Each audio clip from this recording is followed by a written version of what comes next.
lives in she lives in DC. No, it's not nice. I know, I'm just kind of warning everybody. Hey, I Larry, appreciate that, I so I guess. don't feel attacked. after the financials, I've got 2 other items related to financials. Okay. It's not on. At that point, the balanced hour is gonna matter too. That's right. I want to let you know that I'm going to interrupt. Okay.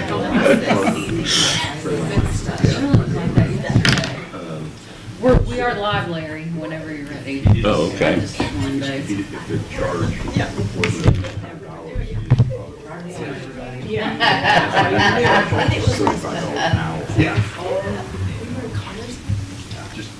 Changed quite a bit. Yeah.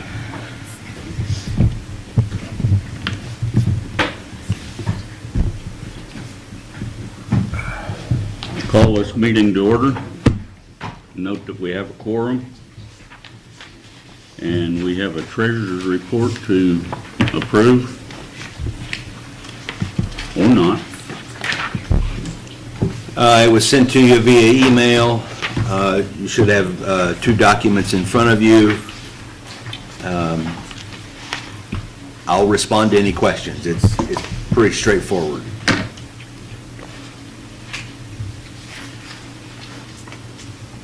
When's the next draw expected? June, about the second week. Second weekend, June. And we have no idea what to expect. Yeah. And have you got enough money to get there? Yeah, Have you got enough money to get there, leaving ours alone? yeah. So you're only gonna spend $170,000 between now and then? We'll get more deposits. You will? Yeah. Between now and June? Oh, yeah, not tax draw, other revenue. Okay, good. Good. Yeah. We're in good shape. Okay. I'll, there's no claims, right? Correct. I'll move approval. I'll second. Any more discussion? All those in favor, say aye. Aye. Opposed, same sign. You want to do the minutes, and then I'll do my 2 additional items. Okay. Should have had a chance to look at the minutes by now. Is there a motion to approve? I'll move that we accept the minutes as presented. Second. Those in favor? Aye. Opposed? Carried. Corey? Two handed out the Redevelopment Commission's annual report. Ashley and I completed this. I presented it to the City Council, their first meeting in April, and then it was filed timely with the DLGF. And so this is a statutory required report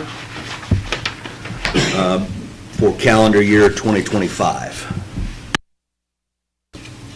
I wanted to bring that to your attention. And then the other item is on or before June 15th, redevelopment commissions in the state of Indiana are required to send a notice to the overlapping taxing districts informing them of their plans for assessed value that would impact budgets and financial planning for the next calendar year.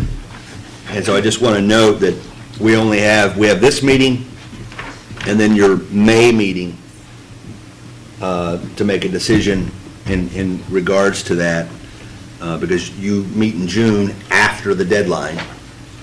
And one of the changes that the legislature made is that, and this doesn't apply to this redevelopment commission, but they put some teeth in that deadline.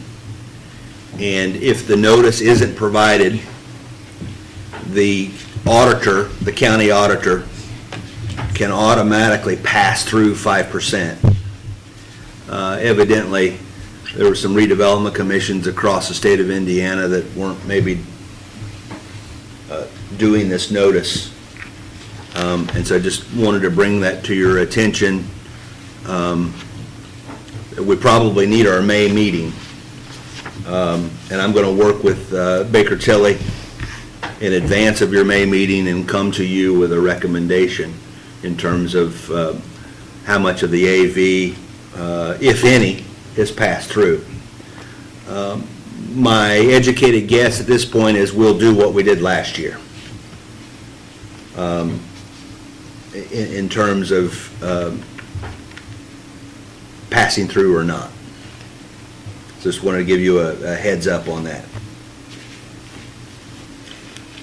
Any questions? And I'll get you some information in advance of your May meeting, so you When's can the review it. deadline again? June 15th.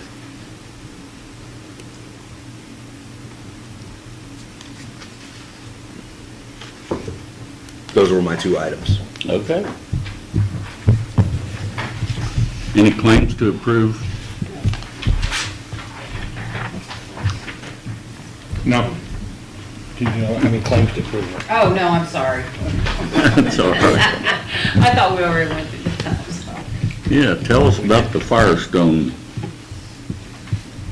deal, Corey.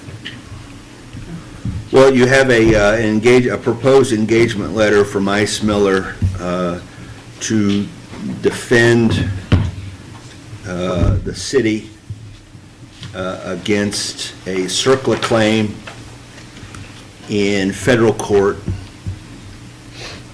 where some of the defendants in the state court case have opted to sue the city seeking reimbursement for the EPA action that happened out there a few years ago. And this doesn't, the purpose of the engagement letter is that it falls outside of what Ice Miller has been doing on behalf of the city for a number of years in terms of pursuing funds in the state court case. And I'll let Joel continue on in terms of if you want to add any other. Yeah, you've, accurately described why they've sent this engagement letter. They have put who we believe to be the city's insurer on notice of a potential claim, tried to seek reimbursement of defense costs in that matter. Haven't heard anything back yet as of when was the last time we communicated with them? Maybe 3 weeks ago. But Corey was able to, in going through the minutes, locate who the city's property and liability insurer was at that time period. And it actually is an entity that's still going. Do you remember who it was by any chance? CNA? Yeah. But it's still an existing company, so they've put CNA on notice and haven't heard anything back yet as to whether or not it will assume the defense. So there's a chance then that the city will be reimbursed for this. I mean, if you'll notice in there, the hourly rate is $725. I don't know if CNA will agree to pay $725 an hour because insurers typically don't like to pay attorneys that much, but that'll be something that'll be between Ice Miller and CNA to negotiate if we get to that point. They probably have a policy or maybe even have panel rates that Yeah, that they'll are, pay. $1.50 an hour or Yeah. something. So, Yeah. It's my recommendation that we engage Ice Miller in this defense. Otherwise, we open the city, I think, to undue risk if we don't defend the claim. And then it also impacts our other case that we've been working on for a number of years. It's hard to estimate the cost of defense.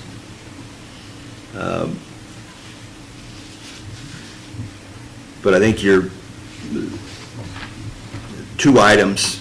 One, either approve the engagement letter or not, and if you approve it, then we're setting aside a certain amount of that unobligated fund balance to pay for said defense.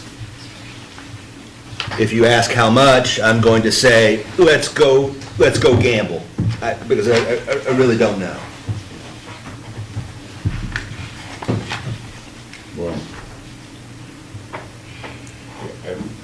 I don't see that we've got much choice, given what we've been doing the last few years and the firm with whom we've associated ourselves. And the fact is, Ice Miller's an outstanding firm, there's no question about that. The minutes will need, if we approve this, the minutes will need to reflect that, due to the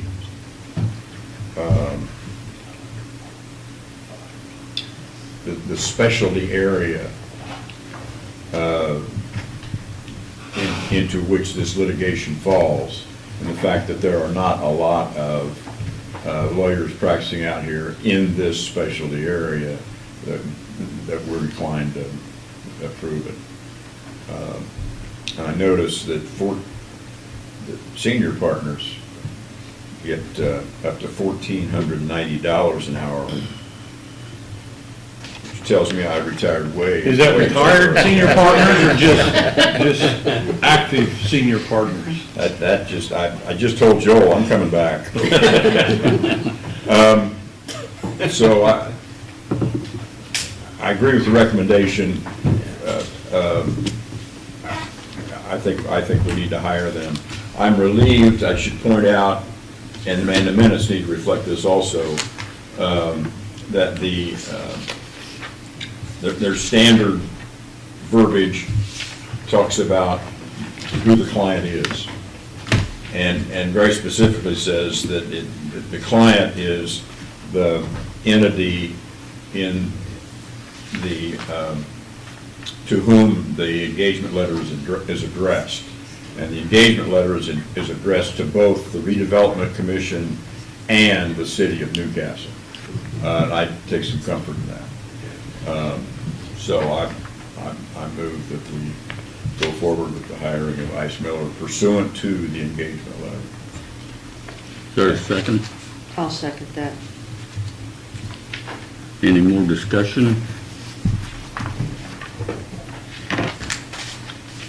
Do we need to set aside, or we need to do that in a separate? I'm nervous, I mean, in terms of, because it is, there's a swag and a wag, and I don't, it will certainly keep you up to date and highlight claims paid on this engagement letter. So we're gonna have to leave it open? Well, we can put a limit on it. I have a number, I mean, if you want to put a number on it, but it is. I think in terms of good relations with our council, we just need to ask that they report to us as they pass $20,000, $30,000, that sort of thing. Or we could say, we approve it for up to 50 grand, and at that point, they need to come back and sit down and talk to us and see where we are. And the one, I guess you call it silver lining out of the situation is that they've been working on this set of facts for years. So if this would have come just out of the blue and we were hiring Ice Miller and they knew They'd have to do all absolutely that nothing about research. Firestone, they would have had to have done a ton of background work on it. And we've already paid for the environmental assessments and things like that, so A lot of the cost is behind us already.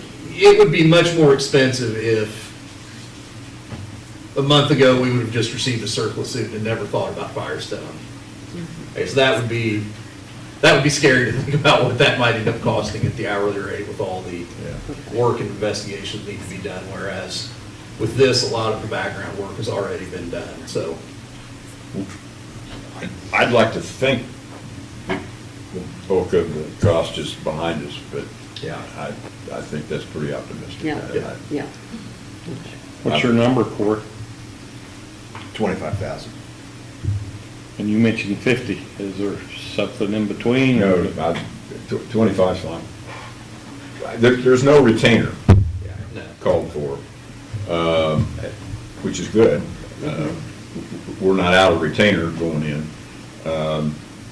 So we'll just need to hold our breath when we open that first statement. See what, So see the what's verbiage up to 25,000, is that what? I think you approve the engagement letter, but then you budget 25 for now, and then if you Okay. exceed that, Yeah.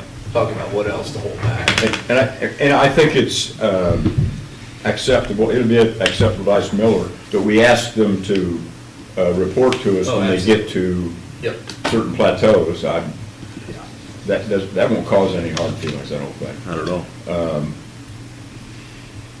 If you set it too low, then you're subject to a response of, look, if you don't trust us, you need to hire somebody else. Yeah. Or if we're too expensive for your taste, you need to hire somebody else. And we don't want to put ourselves in that position. So we just need to right now pass the engagement letter and then we can budget. like Talk you said. about what you want to Okay. hold back. Well, we got a motion in a second here. Yeah. We do. Yeah. All those in favor? All right. Opposed? Carried. And if you would, Lori or Joel, whoever's going to communicate this to them, ask that they keep us advised of what our obligation is, financial Sure. obligation is, You don't hold the bill till the end. right?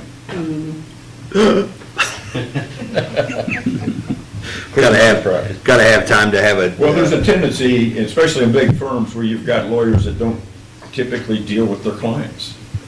You know, you got 300, 400 lawyers, whatever it is, and hell, the associates don't even know who the senior partners are.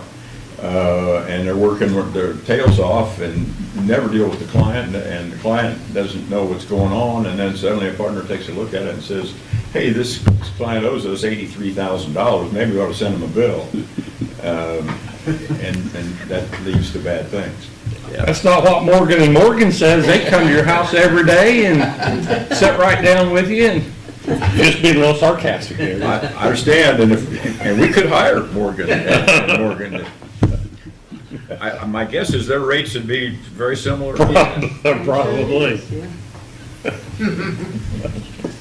And that first bill would be a whopper.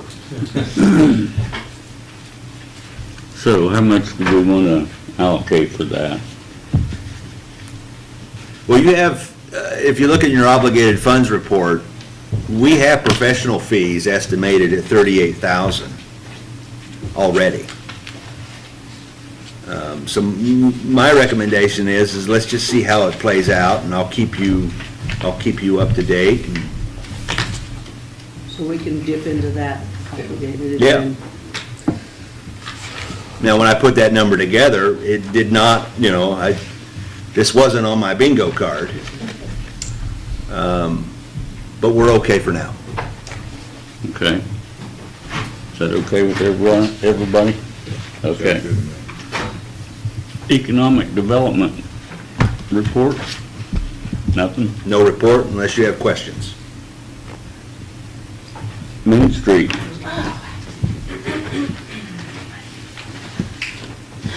Good morning.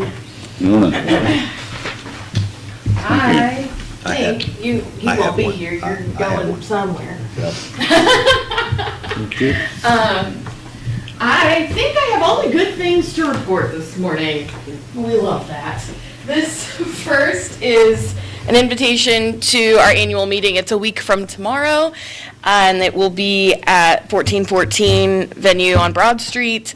We're going to have lots of hors d'oeuvres from our local restaurants and just talk about what did we do in 2025 and what are we planning to do in 2026.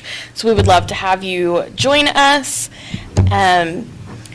Then I wanted to give just a quick Preserving Main Street grant update. We're very close to beginning construction. We're in the permitting process. We had a couple of roadblocks there, but I think we are on our way to getting those permits issued now.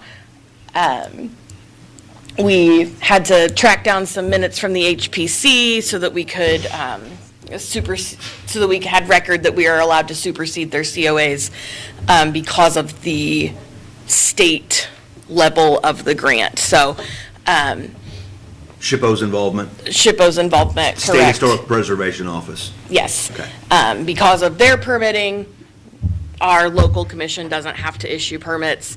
And that was a roadblock because our building inspector's office does a great job of following the ordinance, and the ordinance says you can't issue a permit for a building that's in the historic district without a COA. So we got that taken care of. Permits should be issued very soon, and hopefully no more 30-degree days, and we're just going to get started on the construction here very soon.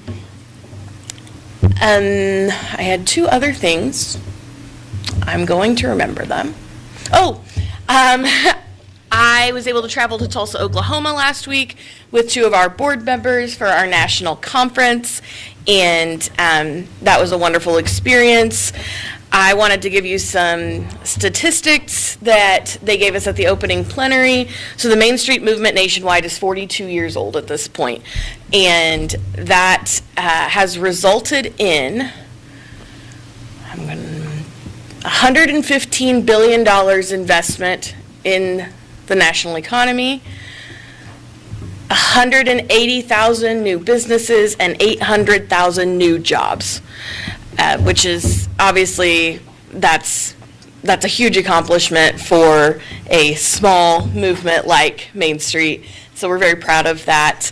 And then finally, I wanted to let you know that we did receive a small grant from Indiana Humanities and Indiana Landmarks that will have a really great impact on our historic preservation. As part of the Preserving Main Street grant, we began a project called Rose City Stories, where we took oral histories of several citizens, and there's a website that actually lives under the umbrella of the library called Rose City Stories, and this grant will allow us to expand that project into Phase 2, and Phase 2 will involve 15 of our downtown buildings getting plaques that say Rose City Stories on it, and those plaques actually have already been paid for out of the previous grant, but what we're adding are QR codes with oral history recordings of the building's history, what's been in that building and who has owned it, and are there any interesting stories that go along with it. So that'll be happening over the course of the next year, and again, that's made possible by the Historic Preservation Education Grant. That's a partnership of Indiana Humanities and Indiana Landmarks. So we're excited about that. Which storefront is 1414 venue? It is in between, Pennies and Sears. yeah, Okay. thank Go you. Firestone store. Oh, okay. It's- See, that's why we It's need to Danny write Cook's these building property. histories, I didn't know. Danny Cook's property. Don't tell me what it is, tell me what it used to be. Yeah. Yeah, Firestone. Yeah, the Firestone store, yeah. Got you. 1414 is also the street address, that's where the name comes from. Thank you. I think that's all for Main Street, but I can also give a quick BRAP update. Basically, all of the notices have been sent out to our property owners. The due date on those applications is May 15th. The BRAP committee will meet the following week. That meeting is already on the calendar. Kind of the only heads up is if anyone is applying for exterior work, there is only one more Historic Preservation Commission meeting, and that is May 11th. So they have to get a COA as part of their application materials. So, Will you send them another email to remind them of that, yes, at least as a CYA yeah. I mean, I did. on the COA? CYA on the COA, yes. I definitely included it in the original email and in the application materials this time. So you can't miss it. But yes, I will send one more reminder email, basically, hey, you have 2 weeks to get this application in. The last HPC meeting is May 11th. And this round does not impact your financials in terms of it's not new money? Correct. This is money you already allocated for us. This is round 3. This is everything left over from the first 3 rounds. So it's about 180,000. No, it's 67. Yeah. There is some of round 3 that has not been drawn down yet. So probably your total commitment to us that hasn't been drawn down is 180, but 110-ish of that is current projects that haven't been drawn down. Like I know the the Smith Jewelers building is about to draw down theirs because they just met their 60%. And there are other projects from round 3, part 1 that have not been drawn down yet, right, Corey? So, Ms. McCall? yes. So the financial report sets out what's available. Yeah. Okay. Thank you. Yep. Thank you.